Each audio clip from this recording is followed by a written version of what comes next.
நீ என்ன நான் கண்டுட்டு சீக்கிரம் சொல்லலாம். டேய் நீ குடிக்கார மாதிரி அந்த இடத்துல உட்காந்து உங்க பிரச்சனைலாம் புலம்பணும். இதான் ஸ்டார்ட்.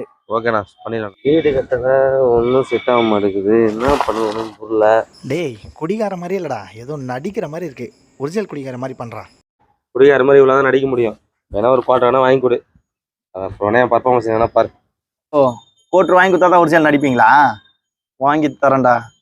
ஒரு வீடியோ எடுக்கிறதுக்கு என்னெல்லாம் பண்ண வேண்டியது இருக்கு பாரு. டேய் இந்தடா. வேணா வேணா வேணா வேணா. வீட்லயும் ஒரே பிரச்சனை, வேலையிலயும் ஒரே பிரச்சனை. என்ன பண்ணுறதே ஒன்றும் புரியல.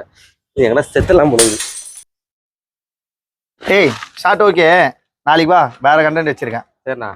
வாடி இருக்கு உனக்கு. வாங்கண்ணா. நேற்று நம்ம பண்ண கண்டென்ட் எவ்வளோ இட்டு பார்த்தியா? ஓ நீ என்ன கண்டென்ட் சீக்கிரம் சொல்லு. என்னால் வெயிட்லாம் பண்ண முடியாது. பார்த்துக்க. அது ஒன்றும் இல்லடா தம்பி, இங்க இருந்து அப்படியே எரிஞ்சுக்கிட்டே அங்கே வரையும் ஓடுற. ஓ என்னண்ணா சொல்கிறா? டூப் இருக்குல்ல? ஆமா, 1000 கோடி ரூபா கொடுத்து அவதார படம் எடுக்கிறோம். டூப் வேற. நீ தான் இப்போ எரிஞ்சுனே ஓடுற. ஓ என்னண்ணா நீ ரியலாக நடிக்க சொல்கிற? நீ மட்டும் கோட்ரு வாங்கி கொடுத்தா சார் ரியலா நடிப்பீங்களா? இப்போ ஒரு மாதிரி தான் ஊத்துற, எரிஞ்சுனே ஓடுற நீ.